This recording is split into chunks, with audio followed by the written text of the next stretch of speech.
Today, the biggest twin flame myth of all.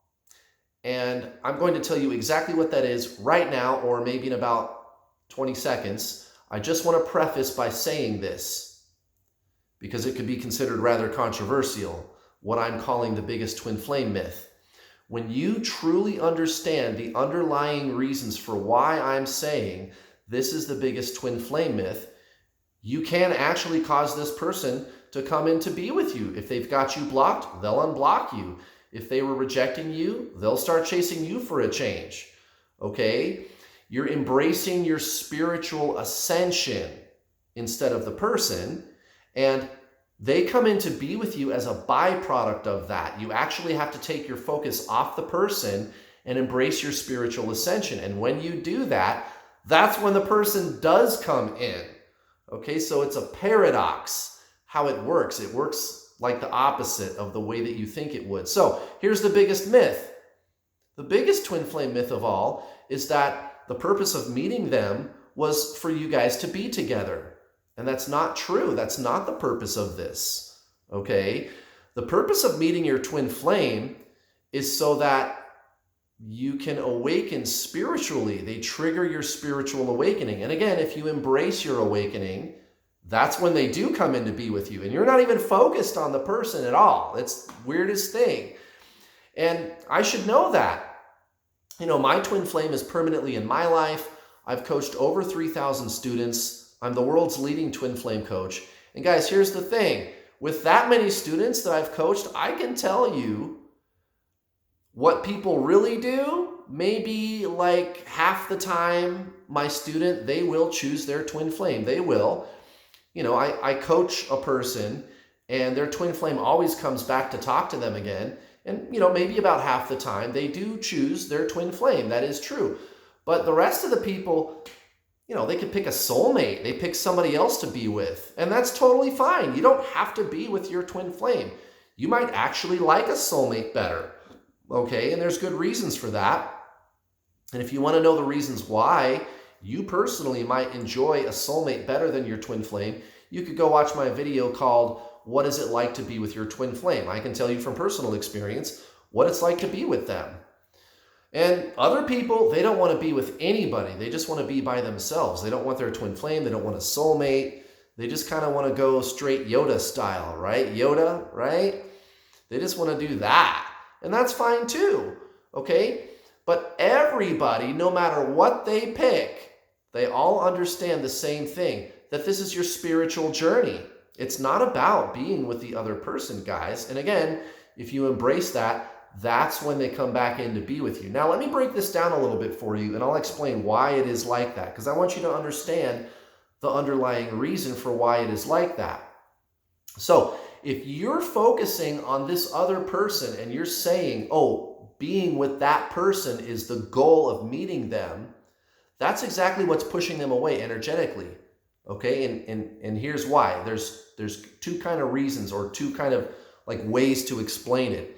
So there's a metaphysical polarization with your twin flame at the level of the mind. Okay, and so when you focus on this person, that energy travels to them and pushes them away. And so if you're always thinking about them and feeling and oh, I want to be with them and I know the purpose is to be with them, that energy travels to them and pushes them away, okay? What you're saying to the universe is that you are separate from this person. And what do I always tell you guys? You're not separate from this person. So this is kind of the number 2 way to break this down and explain this. You're not separate from your twin flame. You are them. You are your twin flame. You are one being. Everybody knows twin flames are one soul in 2 bodies. And who you really are is the soul. You have a body and you have a mind, but that's not what you are. And it's not what they are either. And the mind is what perceives this other person. And when you look at it like there is an other person, that's when you say things like, oh, I met them.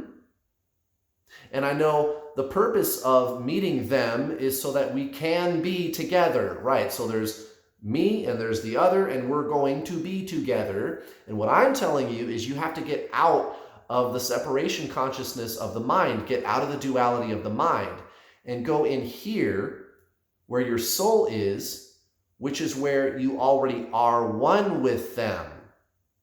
You have to release the illusion that there is an other, and your conduit is your soul, which is your twin flame. Okay? Now, what that means for you is the twin flame journey is nothing more than traditional Zen spiritualism, because everything that I'm kind of talking about right now in this part of the video is the same stuff that you hear in traditional Zen spiritualism, Buddhism, the Tao, Hare Krishna, right? Abraham Hicks, Alan Watts, Eckhart Tolle, even Jesus, right? This is traditional Zen spiritualism. This is the kind of stuff they talk about in the Tao. The soul is consciousness, okay? The mind is thought, and the mind is also duality. There's a me, and there's the other. That's the way the mind looks at things, okay? But the soul does not do that. The soul is not duality. It's unity. It's not externalized. It's one. The mind is externalized. And I'm not even saying the mind is bad. I'm just saying that's what that is. And so when you live through the ego personality, when you derive your sense of self from the ego personality, you think that it's you that's looking at this other person and seeing an other person. And so you say things like, oh, I met them. Maybe the purpose of meeting them is so that we can be together. All of those, that whole sentence, I met them, and the purpose of meeting them is so that we can be together. Everything in that sentence speaks of separation. There's a me and there's the other. Okay, you got to get out of your mind, right? And it's not really you that's saying those things either. It's the mind. The mind is what is saying those things. And everybody on earth believes that they are their mind. I mean, gosh, the first chapter of Eckhart Tolle's book, The Power of Now, is called You Are Not Your Mind. And I highly recommend reading that book, The Power of Now by Eckhart Tolle. I tell everybody to read it. The name of the first chapter is You Are Not Your Mind. But everybody on earth believes they are. Everybody believes they are this personality. That's where everybody derives their sense of self from. And what we're telling you in traditional Zen spiritualism is that's not who you are. It's just a mask that you wear, and that's okay. I happen to like my personality, but I'm clear energetically that that's not who I really am. Who I really am is deeper than thought.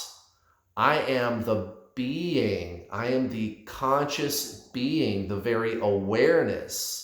Okay, the mind and the body is just what I have. These are just tools to assist me. It's like wearing a spacesuit as I'm incarnated here on planet Earth. And that's perfectly all right. But I'm clear energetically that's not who I am.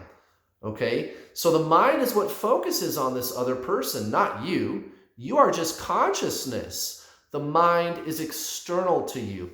Have you ever said to yourself, oh, why did I think that? Oh, why am I feeling this way? And you're like looking at your thoughts. Oh, why am I thinking that? What do you notice about that? That there is a you that can notice the thoughts. You notice the thoughts, but did you notice that you are the noticer of the thoughts? Ah, that's right. There is a consciousness. There's a conscious noticer who notices the thoughts. The thoughts are separate from you. Okay? So you see where I'm going with this. And guys, this is the core of traditional Zen spiritualism. That's all this is. Okay? You and your twin flame are supposed to be the same soul, right? Well, your soul is just trying to get your attention. Your soul is consciousness. So what do you got to do? Take your focus off the other person, which is the mind. The mind is what focuses on the other person and says there is an other person. The soul is the other. You are one at the level of the soul. You just have to access that. Make a lifestyle out of Zen, okay?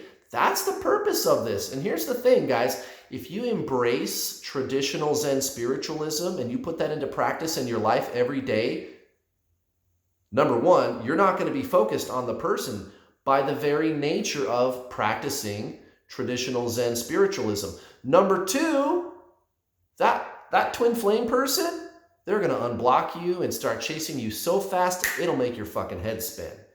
It's unbelievable how good it works. So again, it's kind of a paradox how this works with your twin flame. You're not even trying to do anything to get them to come back to you at all. You're just doing your spiritual journey, and that's all. And that's all you need to do. They just come back kind of automatically or as a byproduct of the spiritual work you're doing, which means that the purpose of this is your spiritual journey. So just do that. And whether or not they come back, when they come back, that'll take care of itself, guys. I hope this makes sense to you. Please go to my website and sign up for some coaching if you'd like to work with me. Thank you for watching. I'll see you next time. Bye.